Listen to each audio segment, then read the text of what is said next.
Our first story takes us to the bustling streets of Los Angeles, where a man named Tom rented a car for a weekend getaway. Tom was excited to escape the city for a few days, but he had no idea that his rental car would become the vehicle of his nightmares. Tom picked up a sleek black sedan from the rental agency. It was in perfect condition, with that new car smell still lingering. He set off on his trip, blasting Linkin Park and enjoying the open road. But as night fell, things took a sinister turn. While driving through a desolate stretch of highway, Tom noticed the car's radio started to act up. It would switch stations randomly, landing on eerie, static-filled channels. He tried to ignore it, but then he saw a shadowy figure in his rear-view mirror. It was a man, sitting silently in the back seat. Tom screamed and swerved, nearly crashing the car. When he looked again, the figure was gone. Shaken, Tom pulled over to catch his breath. He got out of the car, but as he walked around it, he noticed handprints on the inside of the windows. Panic set in. He jumped back into the car and sped off, but the radio continued to switch stations, now playing old, haunting songs from the 1940s. Tom reached his destination, a small, isolated cabin, and decided to call it a night. But his sleep was plagued by nightmares of the shadowy figure. He woke up in a cold sweat, convinced he heard whispers outside his window. When he checked, he saw the same shadowy figure standing by the car, staring at him with hollow eyes. The next morning, Tom returned the car to the rental agency, demanding an explanation. The agent looked pale and confessed that the car had been involved in a tragic accident years ago. The previous owner had died in the back seat, and ever since strange occurrences had been reported by renters. Tom left the agency, vowing never to rent a car again, but he couldn't shake the feeling that the shadowy figure was still watching him, waiting for his next move.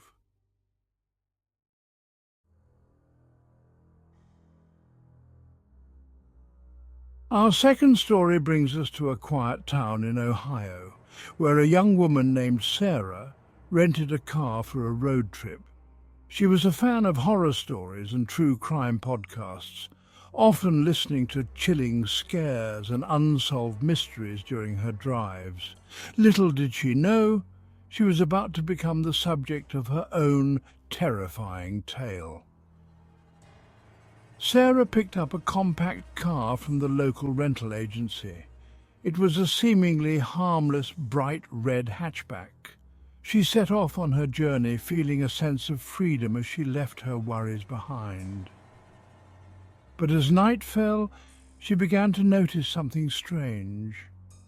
Every time she glanced in her rearview mirror, she saw a car following her at a distance. At first, she thought it was a coincidence, but the car remained behind her for hours, even when she took unexpected turns. It was a black SUV with tinted windows, and she couldn't make out the driver. Sarah's unease grew as she pulled into a gas station to fill up. The black SUV parked a few pumps away, and she could feel the driver's eyes on her. She quickly paid for her gas and drove off, hoping to lose the stalker. But the SUV followed her, always keeping a distance. As she continued down a lonely stretch of road, Sarah's phone rang. It was an unknown number. She answered, and a distorted voice whispered, "I see you." Her blood ran cold. She hung up and pressed the gas pedal, speeding down the dark highway. The SUV matched her speed, its headlights glaring in her rearview mirror. In a desperate attempt to escape, Sarah took a sharp turn onto a narrow, winding road. The SUV followed, its engine roaring. She could feel her heart pounding as she drove faster and faster. Suddenly she lost control, and her car skidded off the road, crashing into a ditch. Dazed and injured, Sarah looked up to see the black SUV parked nearby. The driver stepped out, but she couldn't see his face. He walked towards her car, and Sarah tried to scream, but no sound came out. The last thing she saw before losing consciousness was the driver's hand reaching for her door handle. Sarah was found the next morning by a passing motorist, but the black SUV was gone. She was taken to the hospital, and when she recounted her story, the police found no evidence of the stalker.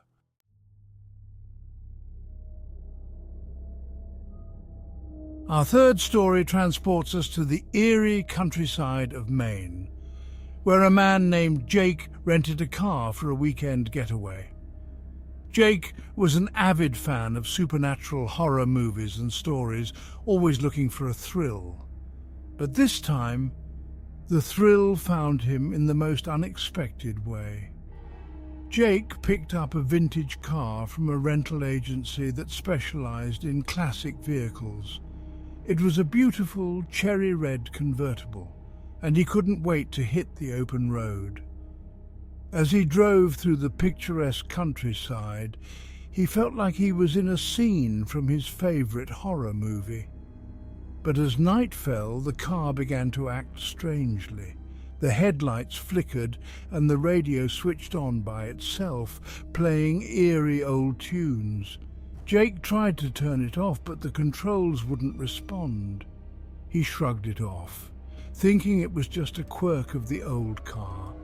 As he continued driving, Jake noticed the temperature inside the car dropping. His breath fogged up the windshield and he shivered despite the warm summer night. He pulled over to check the heater, but as he opened the hood, he saw nothing unusual. When he got back in the car, the temperature had returned to normal. Jake resumed his drive, but the sense of unease grew. He felt like he was being watched. He glanced in the rearview mirror and saw a pair of glowing eyes staring back at him from the back seat. He swerved in panic, nearly crashing the car. When he looked again, the eyes were gone. Desperate for answers, Jake drove to a nearby town and found a local mechanic. The mechanic took one look at the car and refused to touch it, saying it was cursed. He told Jake that the car had a dark history. It had belonged to a notorious criminal who had died in a police chase. Since then, every owner of the car had experienced strange and terrifying occurrences. Jake didn't believe in curses, but the fear in the mechanic's eyes convinced him to leave the car and find another way home. He called the rental agency, demanding a replacement, but they claimed they had no record of the car being rented out. Stranded and terrified, Jake had no choice but to spend the night in a local motel. His sleep was plagued by nightmares of the glowing eyes. When he awoke, the car was gone, and the motel manager claimed it had never been parked there.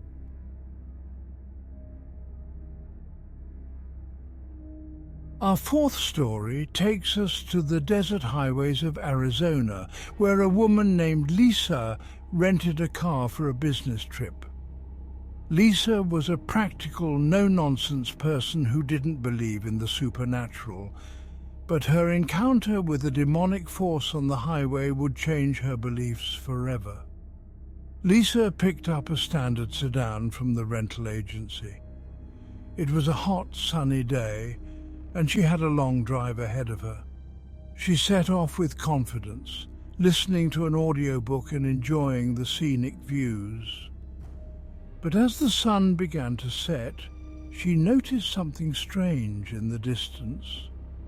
A figure appeared on the side of the road, hitchhiking. Lisa didn't usually pick up hitchhikers, but something about this person seemed different.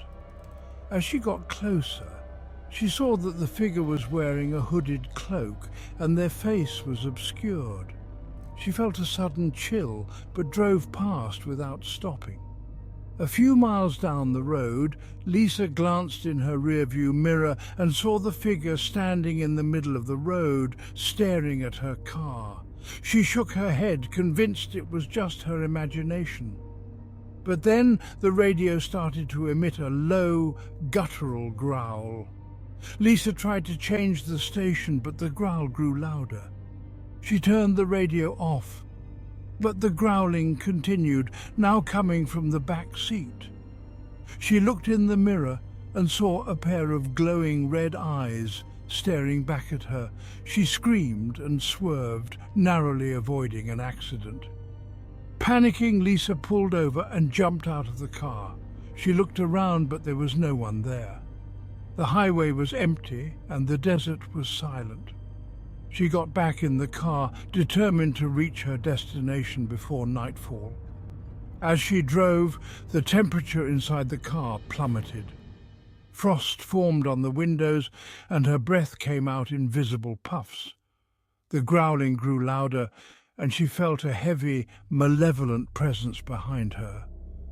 She glanced in the mirror again and saw a demonic figure sitting in the back seat, its eyes burning with hatred. Lisa floored the gas pedal, desperate to escape. The car's engine roared, but the demon's presence grew stronger. She could feel its icy breath on her neck, whispering dark and terrible things. She screamed for help, but her voice was swallowed by the growling. In a final, desperate attempt to get rid of the demon, Lisa veered off the road and crashed into a ditch. The impact knocked her unconscious. When she awoke, she was in a hospital, surrounded by concerned doctors and nurses. The rental car was found abandoned on the highway with no sign of the demonic presence. Lisa tried to explain what had happened, but no one believed her.